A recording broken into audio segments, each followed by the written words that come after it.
स्वर्ग और नर्क कैसे मिलते हैं, आंखें खोल देने वाली कहानी। एक बुजुर्ग महिला की मृत्यु हो गई। यमराज उसे लेने आए।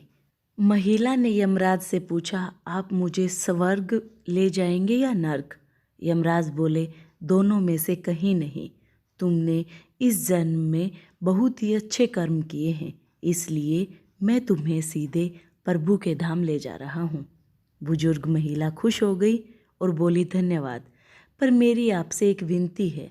मैंने यहाँ धरती पर सबसे स्वर्ग नर्क के बारे में बहुत सुना है। मैं एक बार इन दोनों जगहों को देखना चाहती हूँ।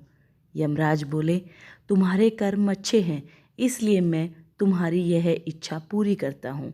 चलो हम स्वर्ग और नर्क के रास्ते से होते हुए प्रभु के धाम चलेंगे। दोनों चल पड़े।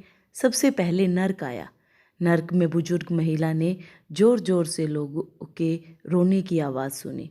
नर्क में सभी लोग दुबले पतले और बीमार दिखाई दे रहे थे। महिला ने एक आदमी से पूछा, यहाँ आप सब लोगों की हालत ऐसी क्यों है? आदमी बोला, तो और कैसी हालत होगी? मरने के बाद जब से यहाँ आए हैं, हमने एक दिन भी खाना नहीं खाया। भूख से हमारी आत्माएं तड़प रही हैं। बुजुर्ग महिला की नज़र एक विशाल पतीले पर पड़ी, जो कि लोगों के कद से करीब 300 फुट ऊंचा होगा। उस पतीले के ऊपर एक विशाल चम्मच लटका हुआ था। उस पतीले में से बहुत ही शानदार खुशबू आ रही थी। बुजुर्ग महिला ने उस आदमी से पूछा, इस पतीले में क्या है? आदमी मायूस होकर बोला, ये पतीला बहुत ही स्वादिष्ट खीर से हर समय भरा रहता है। बुजुर्ग महिला ने हैरानी से पूछा, इसमें खीर है? तो आप लोग पेट भर के ये खीर खाते क्यों नहीं? भूख से क्यों तड़प रहे हैं? आदमी रो रो कर बोलने लगा, कैसे खाएं? ये पतीला 300 फीट ऊंचा है। हम में से कोई भी उस पतीले तक नहीं पहुंच पाता।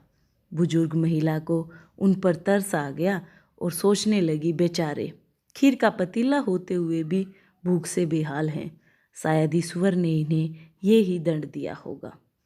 यमराज बुजुर्ग महिला से बोले, चलो हमें देर हो रही है। दोनों चल पड़े। कुछ दूर चलने पर स्वर्ग आया। वहाँ पर बुजुर्ग महिला को सबकी हंसने खिलखिलाने की आवाज़ सुनाई दी। सब लोग बहुत खुश दिखाई दे रहे थे। उनको खुश देखकर बुजुर्ग महिला भी बहुत खुश हो गई। पर वहाँ स्वर्ग में भी बुजुर्ग महिला की नज़र वैसे ही 300 फुट ऊंचे पतीले पर पड़ी जैसा नर्क में था। उसके ऊपर भी वैसा ही चम्मच लटका हुआ था। बुजुर्ग महिला ने वहाँ लोगों से पूछा, इस पतीले में क्या है? स्वर्ग के लोग बोले, इसमें बहुत स्वादिष्ट खीर है। बुजुर्ग महिला हैरान हो गई। उनसे बोली, पर यह पतीला तो 300 फीट ऊंचा है।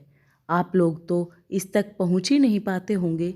उस हिसाब से तो आप लोगों को खाना मिलता ही नहीं होगा। आप लोग भूख से बेहाल होंगे। पर मुझे तो आप सभी इतने खुश लग रहे हैं, ऐसे कैसे? लोग बोले, हम तो सभी लोग इस पतीले में से पेट भर के खीर खाते हैं। महिला बोली, पर कैसे? पतीला तो बहुत ऊंचा है। लोग बोले, तो क्या हो गया पतीला ऊंचा है तो? यहाँ पर कितने सारे पेड़ हैं। ईश्वर ने ये पेड़ पौधे, नदी, झरने हम मनुष्यों के उपयोग के लिए तो बनाए हैं। हमने इन पेड़ों की लकड़ी ली, उसको काटा, फिर लकड़ियों के टुकड़ों को जोड़ के विशाल सीढ़ी का निर्माण किया। उस लकड़ी की सीढ़ी के सहारे हम पतीले तक पहुँचते हैं और सब मिलकर खीर का आनंद लेते हैं। बुजुर्ग महिला यमराज की तरफ देखने लगी। यमराज मुस्कुराए, बोले, ईश्वर ने स्वर्ग और नर्क मनुष्यों के हाथों में ही सौंप रखा है। चाहे तो अपने लिए स्वर्ग बना लो या नरक। ईश्वर ने सबको एक समान हालातों में डाला है। उसके लिए उसके सभी बच्चे एक समान हैं। वो किसी से भेदभाव नहीं करते। वहाँ नर्क में भी पेड़ पौधे सब थे, पर वो लोग खुद ही आलसी हैं। उन्हें खीर हाथ में चाहिए। वो कोई कर्म नहीं करना चाहते, कोई मेहनत नहीं करना चाहते, इसलिए सब भूख से बेहाल हैं। यही तो ईश्वर की बनाई इस दुनिया का नियम है। जो कर्म करेगा, मेहनत करेगा, उसी को मीठा फल खाने को मिलेगा। अर्थात स्वर्ग और नर्क आपके हाथ में ही है। मेहनत करें, अच्छे कर्म करें और अपने जीवन को स्वर्ग बनाएं।